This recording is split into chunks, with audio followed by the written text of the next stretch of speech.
What's up everyone? It is time for another Hygger light review. Hygger keeps sending me lights, I'm gonna keep reviewing them. Today we're gonna be reviewing the HG-162. It is a 40 watt strip light that fits aquariums, what's it say?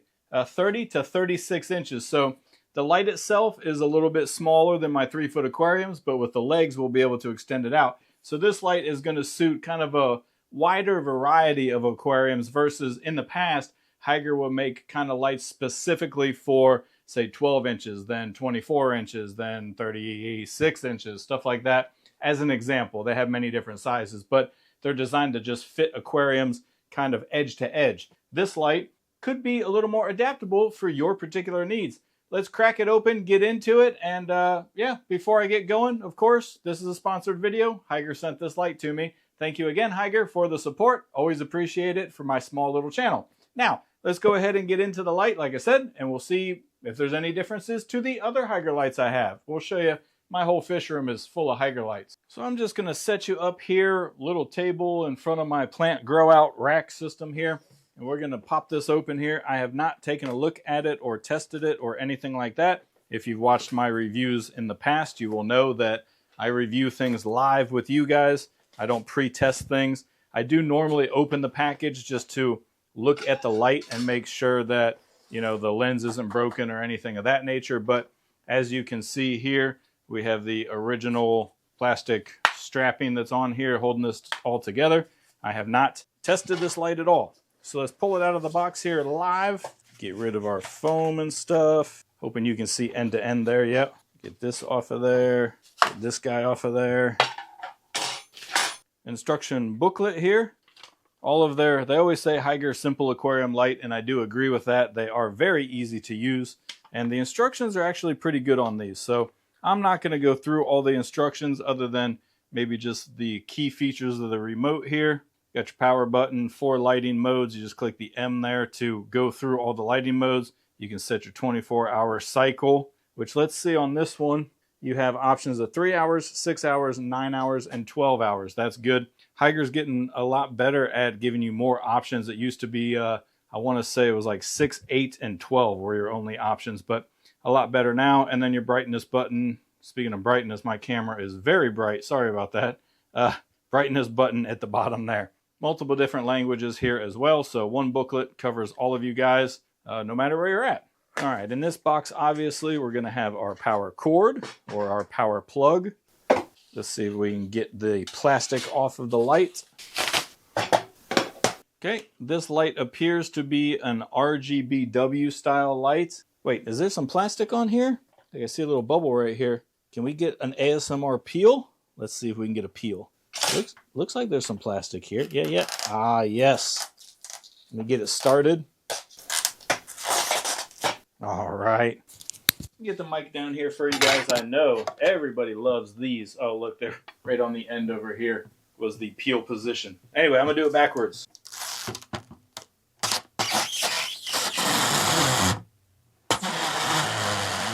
All right, we got the plastic peel. Okay, we'll stick our legs in here real quick. Just 2 holes in the side of the light. Everybody, I think, is familiar with these, but if it's your first time seeing any light, then this is how they go together. Just find the 2 holes, slide the legs in. All right.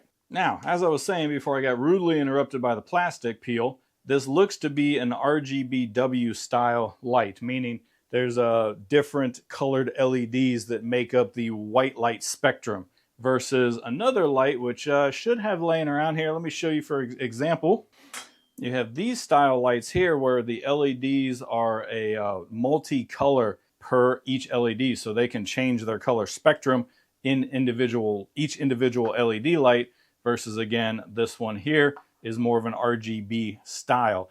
To be honest with you, I kind of like the RGB style a lot more. For some reason, the color spectrums seem to be a little more pure, and you can get more reds and more pure blues and stuff. When you're using a red light or a blue light, you're going to get that particular color. With these lights that are trying to do a color spectrum, it's not that they don't work. I don't want to say that. They do work just fine. But I have found better plant growth success with an RGBW light. The benefit also of you having an RGBW light is they typically are a little less expensive than one of these smarter LED style lights here. So I guess what we should probably do is plug the light in somewhere and see how it looks on an aquarium. And lucky for you, I happen to have a brand new aquarium that I literally just put together a few minutes before recording this video. It is literally just filling with water as we speak. So this is a good time to put a new light on a new build, huh? All right, time to test the light. Before we get into that though, when I was setting it on here, I love the leg height on this, which you'll see in a minute. I know you can't see right now, it's dark, but I have a piece of spider wood up here that's above the top edge of the aquarium, and the light's height is perfect to clear that. So let's plug it in so you guys can see what I'm talking about. Now, before I do this, I want to remind everybody on the channel, new and old to the channel, that my biggest critique on any light is that it has to work with a smart timer. You guys know that. I have all of my outlets on smart outlets. That's these guys here, these little smart plugs, smart outlets. They run on Wi-Fi. And I run all of my equipment on these smart plugs, my CO2, my lights, my everything, so that my whole fish room is automated and I don't have to worry about turning things on and off. I have 16 total aquariums, not all of them running right now, but 16 total aquariums. I don't have time to be messing with lights on and off. Also, a lot of power outages in Florida where I live, so with the storms and the big thunderstorms we get, we lose power frequently.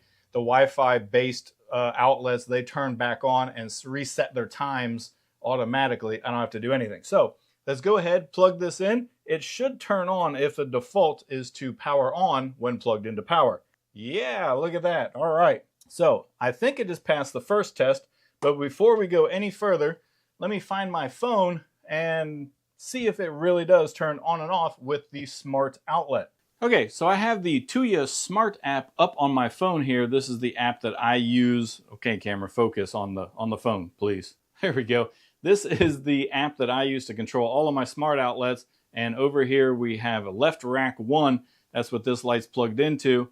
Let me go back, focus, and all right, let's see if the light will turn off. Of course, it should turn off. More importantly, let's see if it turns back on with the Tuya app. And of course, turns back on as I expected. Normally, if you plug it in and it turns on immediately, it's going to be compatible with smart apps like this. All right, now let's take a look at the leg height. You guys will be able to see a little bit better what I was talking about on the leg height being just perfect for this particular build. If we zoom in over here a little bit, and I'll turn the brightness up so you can see a little bit better, you will see that the leg height is pretty substantial on this. On a lot of the, well, Hygger lights even specifically, they are a little bit shorter, and so they sit closer to the aquarium.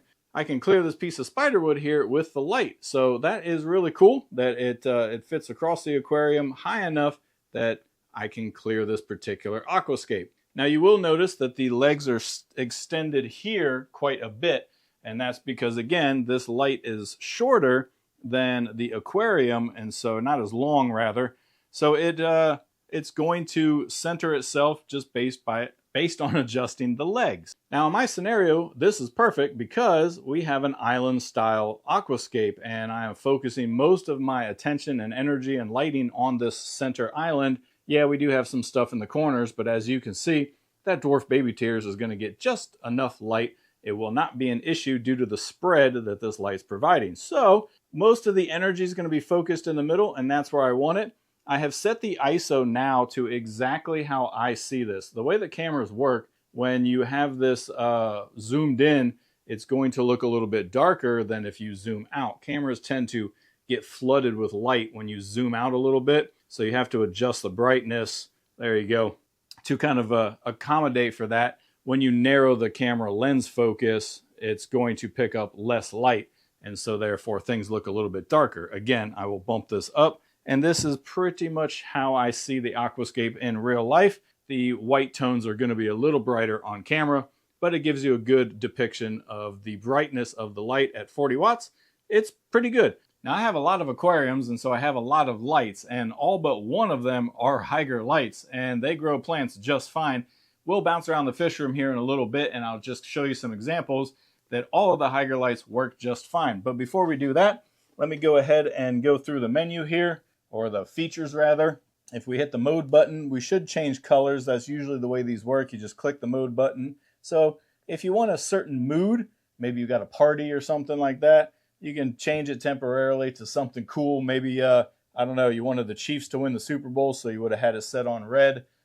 If you were, of course, an Eagles fan like myself, you would have had your aquarium set on green. Maybe that's a bad example. We can get controversial on that. So let's not get controversial, just looking at the different colors here. And I think eventually if you go back, it should go to white again. Yeah, that one's got all of them on. Red, green, blue, and white. So there we're back to white light. All right, let's make sure that we're at full brightness here. If I click the bottom button, we should change the brightness. Multiple clicks down in brightness, and then it's coming back up. So you got one. Well, let me go all the way back up. I think that's the lowest. That would be 1, 2, 3, 4, 5, 6, 7, 8, 9, 10 looks like the highest brightness. Yes, and then 9's going back down. So you have 10 brightness settings. I always run my aquariums at the brightest level, and then I use the timer to adjust how long that light duration is. And let's bounce around the fish room, show you some examples of Hygger lights, how they grow plants, and why you should probably buy a Hygger light. Save some money over the competitors. This 3-foot aquarium here, mostly anubias and epiphytes, a little bit of moss and stuff, but growing just fine. I did have an algae issue here, so I had to rip up a bunch of the carpet. That's not the fault of the light. As you can see, the light has no problem growing a carpet. I just, again, had some algae issues that I had to try and manually remedy. Dropping down, we have 2 examples of how the lights work pretty well. We have immersed growth here, which is looking fantastic, as you can see. And then we have submerged growth down here. Again, looking fantastic. For those familiar with this Riverscape aquarium, I did do a snip back on it, so some of my S. repens is not poking out of the water anymore.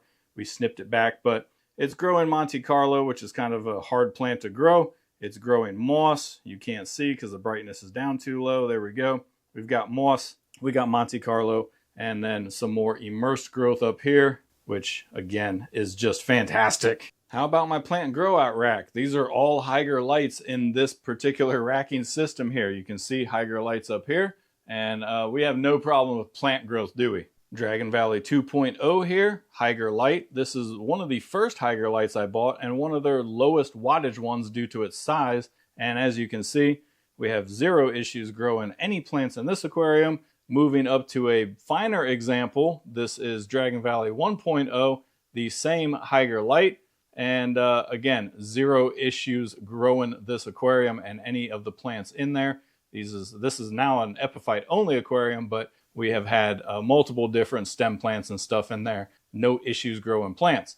For reference, I think this is the Hygger like 990 or 999, something like that. Anyway, this is one of their smaller lights. And then the ultimate example of Hygger performance is going to be my 75-gallon here. You can obviously tell we have 0 issue growing anything in this aquarium. We've got some hard-to-grow stem plants back here. This is the Welichii or Welichii I, kind of a difficult plant to grow. You can see there's enough power to even make it pink. Next to it is pink flamingo. That crypt will not go pink if you don't have enough light. And everything else in here, as we pan across, is growing beautifully. And 0 doubt in anybody's mind whether these lights perform. This is a 48-inch version of the last light I just showed you. Again, you can see on the reflection, it is an RGBW, my preferred style of LED setup. As a lighting reference compared to the other lights, again, all Hygger lights on the right here. There is another brand of light on these aquariums right here, and these short little cubes. But I will back the camera up and let you look at the rack here for a moment. Compare the brightnesses. They are all at 100% brightness. And I don't think the camera lies saying that that one down there looks the brightest. Now, it does have a white background, but we have a white background in the middle aquarium over here as well. And yeah, let the picture speak for itself, huh? Now, this aquarium here that you just saw that's freshly built needs to grow in. So what better test than a brand new aquarium? I'm going to finish setting this aquarium up, run it for a couple of weeks with the Hygger light on there and see how, what was the number on this? Let's see how the Hygger 162 light works on this aquarium. Now, I want to touch a little bit to not only the audience, but Hygger, because I know you are watching as well. The names of the lights can get a little confusing. So in the strip lights, you have usually HG as a designator for Hygger, and then you have like 075 or 089 or 162 or 990, and it can get kind of confusing if you don't work with Hygger lights a lot to kind of differentiate between them. I get a lot of comments. This is directed to Hygger staff. If you're watching here, I get a lot of comments on the videos about which light is which and which one's different and which one do you recommend, you know, because I've seen a couple of your reviews and I don't really know which one to buy. So we have other names that Hygger's starting to roll out, like the Hygger Max Pro. We all know that that is the canister style projector lamp, and it's easy to identify because it's the Max Pro. It kind of has a name. So if I had to make a recommendation to the Hygger staff here, maybe start trying to roll out like names. I don't know, you know, call this one the Platinum or something. You know, some sort of name that we can identify the different lights. I know maybe in your system it works out good having the numbers, but just a suggestion for my viewers, if you ever have a question on which light to buy, just whatever video you're watching that you like that model of light, there's always a purchase link down in the description. So you can go ahead and click that and it'll take you right to the exact light. You don't have to do any guesswork. Okay, I'll see you guys in a couple of weeks when this aquarium grows in, and hopefully the Pentatafida we have in here is nice and purpley, and the boost is, well, it's browny ghost, I think is what I have in here, so not going to be much color, but let's let this grow in, see what kind of colors we get, how well this light works. Okay, so this clip here is literally the day that I'm uploading the video, and we're not going to be able to see how this tank grows in because, full disclosure, I've been pressured by Hygger to get the video released. Now, let me give you a little bit of background here. So they sent me the light, or they were supposed to, and about 4 or 6 weeks went by, and then I got an email and they said, hey, how come you haven't done the review? And I said, because I haven't received the light. So that was an error on their part, but they tried to blame me. I started the light review, and then I got an email very shortly after, and it said, hey, can you go ahead and post the review? Now, I try to give you guys the best content possible as far as reviews go, so you can see if these lights work. I also try to give Hygger the best review possible by showing their light working by growing aquarium plants. But I'm a little ticked off, to be frank with you, because I don't want to be pressured to give a company the best review possible. So I'm going to finish the video with the real update. So you want to look at the tank after 4 weeks? Here you go. Now I will say that this particular aquarium is a hard test for any light because there's not that much plant load in here, and the main centerpiece, the boost here, it did melt back because it went through a peroxide dip, and that was very difficult on the plant. So it is regrowing, and I will say that the light is regrowing the boost just fine. To show you my dedication to you guys and not the companies that are providing lights, all of these boxes here are going to be in an upcoming video that is going to be a $1 auction. Now we'll get to that in a different video, but I want you guys to know that my dedication is to you guys and the channel, because really that's where I make my money, is you guys watching these videos. So that being said, let's wrap up this light review and tell you what I think honestly. So as I mentioned previously in the video, I do love Hygger lights. They were the very first supporter of my channel. They've grown my channel to what it's been as far as my plants and my aquariums and the success that I've had. But I don't like being pressured. I'll just be frank with you, especially when the initial mistake was from the company. So would I recommend this light? Yeah, I would recommend the light. I think if the size fits your need, it's going to work for you. I think it's adaptable to multiple aquariums. I think the leg height is a little bit higher than standard Hygger lights. And so the 162 is a very good light for different aquascapes that may require some elements to be out of the aquarium. This may tarnish my relationship with Hygger, and that's fine. I'm going to give you guys the best reviews that I can. I'm going to be as full disclosure as I can. Will I still buy Hygger lights with my own money if they dump me as a sponsor? Yeah, I will still buy their lights. So if it works for you, buy the light. I work for you guys, not the companies, and I do appreciate your support. So that being said, if you do enjoy the light, go ahead and buy the light. Hygger, sorry if you're upset, I understand. But I'm going to provide the best content for my audience regardless. Stay tuned. Thanks for watching. I appreciate all of your support. Hygger, I still appreciate your support from the very beginning. Thank you very much. We can discuss an email if you have an issue. And this is going live right now. So thank you guys so much, and I'll see you guys on the next video.